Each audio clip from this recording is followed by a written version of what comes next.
Waalaikumsalam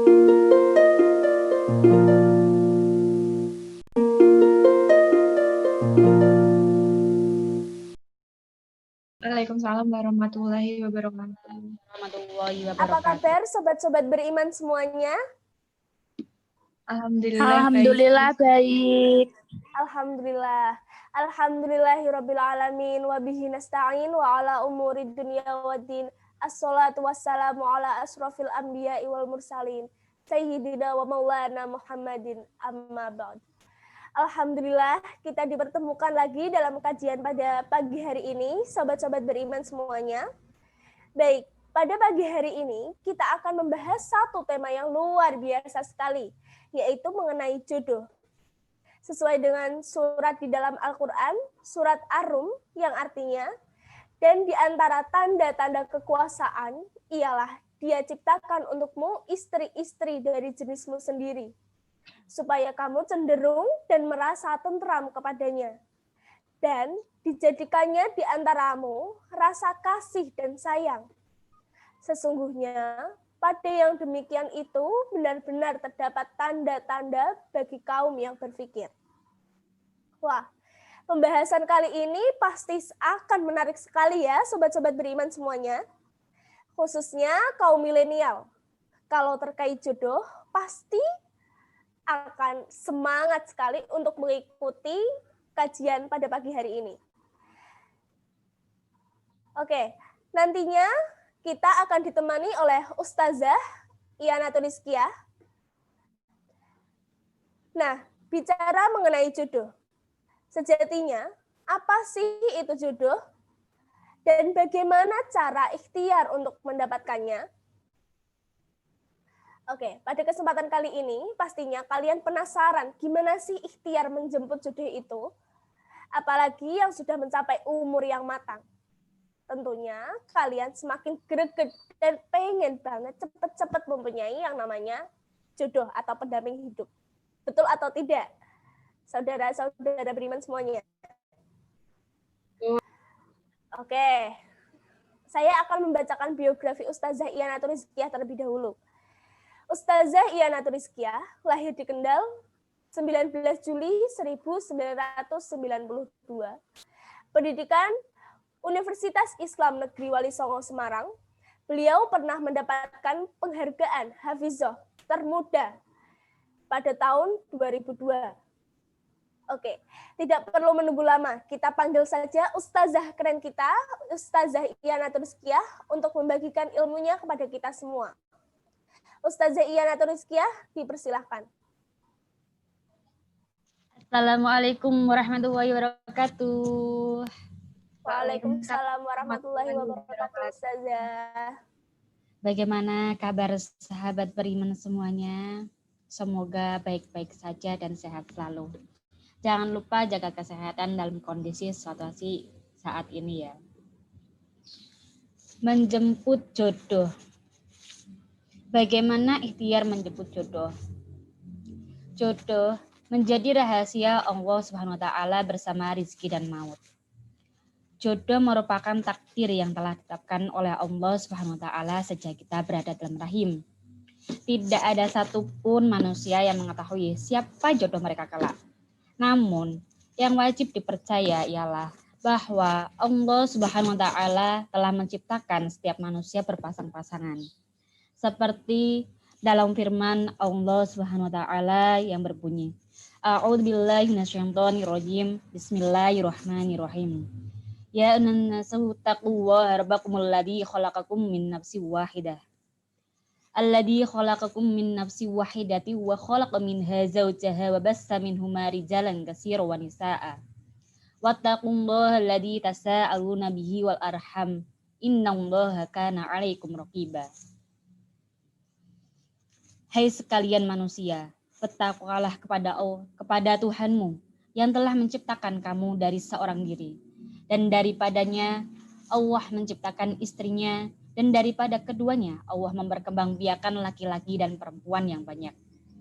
Dan bertakwalah kepada Allah yang dengan menggunakan namanya kamu saling meminta satu sama lain. Dan peliharalah hubungan silaturahim. Sesungguhnya Allah selalu menjaga dan mengawasi kamu. Setiap orang punya cerita sendiri-sendiri dalam menjemput jodohnya masing-masing. Ada yang harus menyeberang lautan luas bertemu jodoh. Ada yang cuma nyeberang jalan depan rumah langsung bertemu jodoh. Ada pula yang rela menunggu berbilang-bilang tahun lamanya sampai melewatkan banyak bakal jodoh yang sempat bertandang ke rumah demi seorang yang ternyata bukan jodohnya. Macam-macam kisah yang menghiasi perjalanan seseorang dalam menjemput jodoh. Mulai dari kisah paling klasik sampai kisah yang luar biasa dan menakjubkan. Tapi satu hal yang pasti, jodoh itu rahasia dan penuh misteri. Tidak bisa ditebak siapa yang bakal jadi jodoh kita. Boleh jadi dia yang kelak menjadi jodoh kita adalah teman sepermainan waktu kecil, atau tetangga yang sebelah rumah, atau teman sekelas masa SMA, atau teman seangkatan saat kuliah. Justru dia adalah seseorang yang tidak pernah ada dalam daftar teman kita mulai dari TK sampai kuliah. Menjemput jodoh itu tugas dua belah pihak ya. Bukan cuma laki-laki saja yang wajib menjemput, perempuan pun harus datang menjemput jodohnya sendiri. Tidak boleh diwakilkan oleh siapapun. Nah itu, nantinya malah yang menjemput itu yang akan berjodoh sama dia, bukan kamu. Ada yang menganggap tugas perempuan hanyalah menunggu. Lelakilah yang bertugas menjemput. Padahal rumusnya tidak demikian. Ingat janji Allah. Lelaki baik untuk perempuan baik. Lelaki buruk untuk perempuan buruk. Artinya, lelaki yang serius dengan perempuan yang serius. Lelaki main-main dengan perempuan main-main. Begitu pula lelaki yang berikhtiar, pastilah dengan perempuan yang sama-sama berikhtiar. Gak mungkin ketemunya dengan perempuan yang kerjanya just galau menunggu ketidakpastian. Padahal kepastian itu mesti diikhtiarkan, bukan sebatas didiamkan.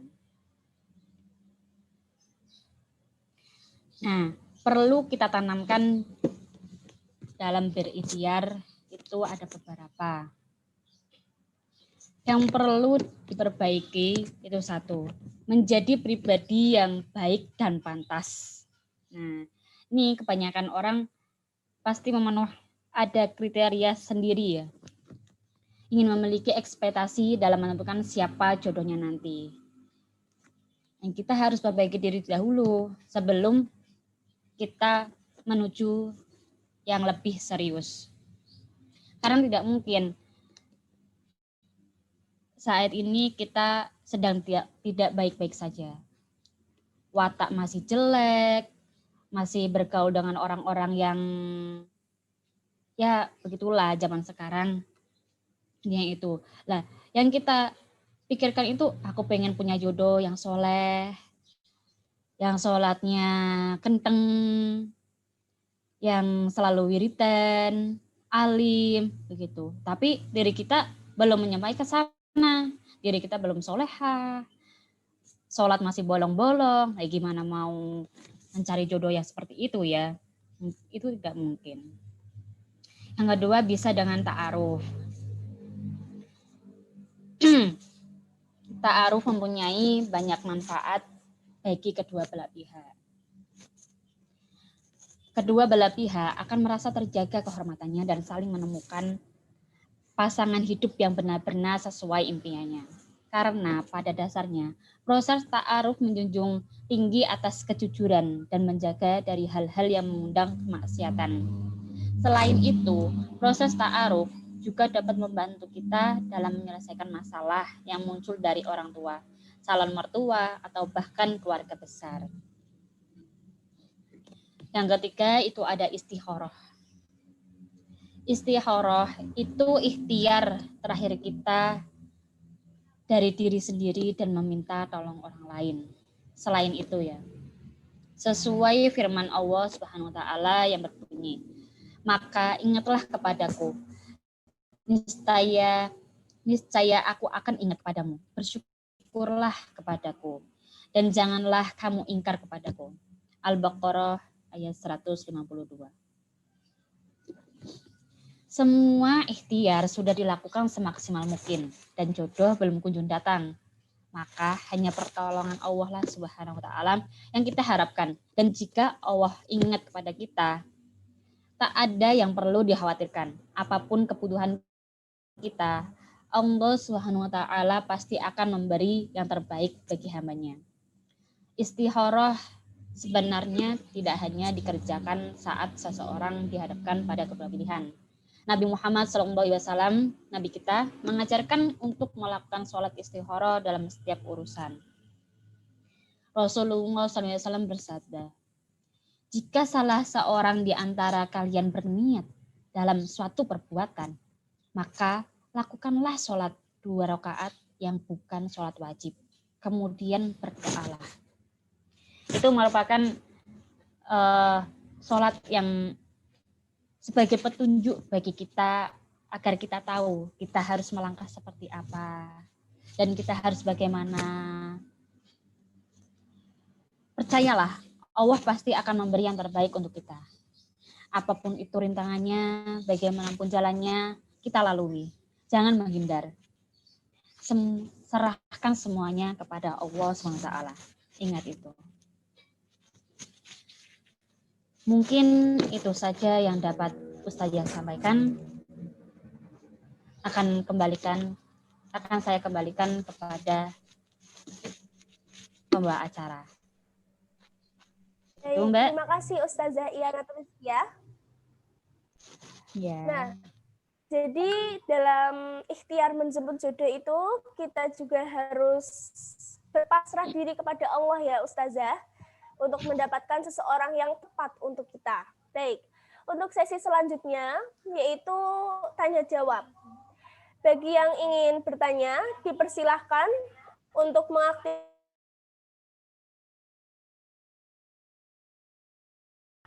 kamera dan mikrofonnya.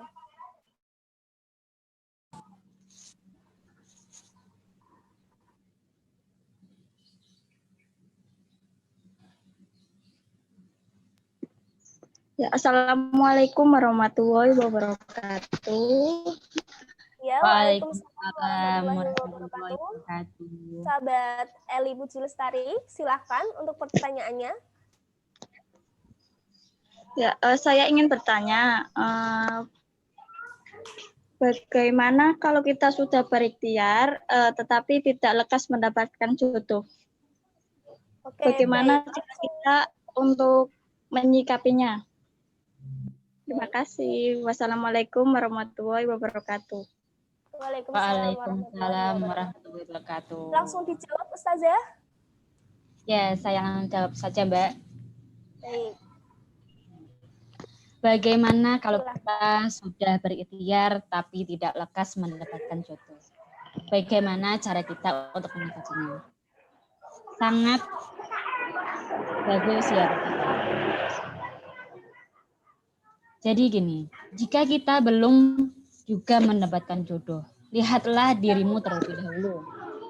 Sudahkah kau menjadi pribadi yang lebih baik dan sudah pantaskah kau menjadi seorang istri? Menyandang status sebagai seorang ibu. Serahkan semua itu kepada Allah Subhanahu wa taala. Karena jodoh, maut dan rezeki itu sudah atas kehendaknya. Jika kamu sudah berusaha berikhtiar untuk menuju ke pelaminan, insya Allah Anda akan mendapat jodoh yang cepat dan tepat pula. Ingat firman Allah Subhanahu wa taala dalam Quran surat Az-Zariyat yang berbunyi, dan segala sesuatu kami ciptakan berpasang-pasangan supaya kamu mengingat kebesarannya. Jadi tidak perlu khawatir. Semua itu sudah dituliskan dalam sebuah buku yang sangat indah dan kelak kamu akan mendapatkan jodohnya. Begitu, Mbak. Terima kasih Bu Ustazah. Baik. Untuk pertanyaan yang selanjutnya, adakah lagi?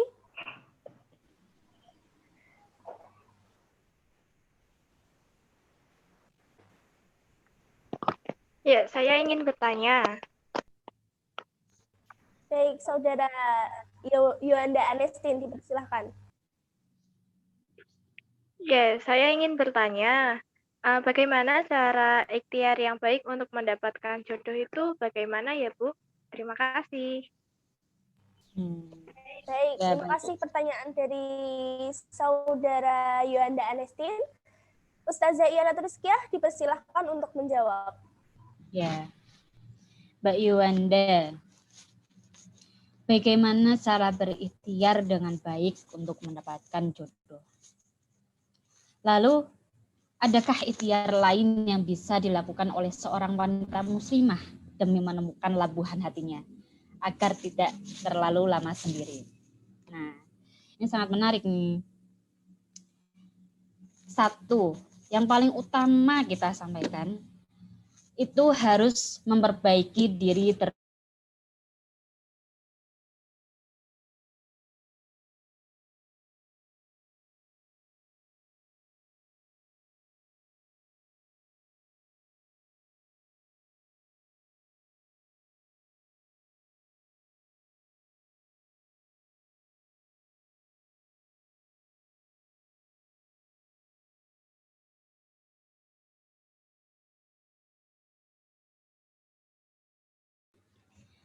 Yang kedua, itu ada mengutarakan maksudnya kepada kedua orang tua.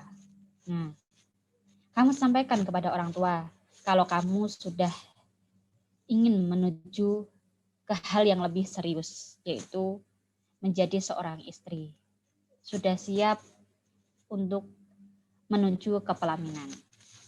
Insya Allah, semua itu akan berjalan lebih baik. Siapa tahu jodohmu itu sudah dipilihkan lewat kedua orang tuamu. Yang ketiga, itu mengikuti suatu kajian Islami. Nah, ini mengikuti kajian Islami. Seperti apa? Ya seperti ini juga. Nanti kamu akan mendapatkan ilmu, menjadi pribadi yang lebih baik, menjadi contoh teladan bagi kita. Begitu. Yang keempat, itu meminta bantuan guru, teman, atau sahabat. Gitu. Akan tetapi, semua itu jangan dilakukan bersamaan. Karena semakin banyak pemasukan, semakin sulit untuk mendapatkan. Ingat itu. Semua itu bisa saja kamu lakukan. Akan tetapi, kamu akan pusing mendapatkan semua yang ada, yang mereka masukkan kepadamu, nasihat-nasihat ataupun pribadi-pribadi, seperti contohnya ke teman kita. Padahal teman kita itu dekat banget dengan kita. Dia punya teman laki-laki yang menurut dia baik, tetapi bukan perihal baiknya. Apakah itu cocok untuk dirimu? Apakah itu jodoh yang dikirimkan Allah SWT untuk dirimu?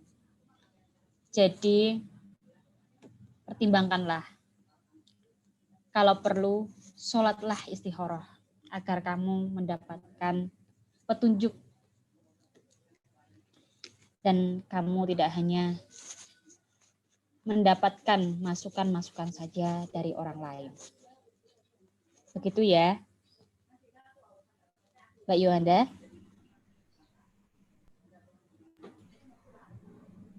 Baik, jadi untuk ikhtiar mendapatkan jodoh sudah dapat dipahami, Saudara Yuanda Anestin? Iya, bisa. Terima kasih.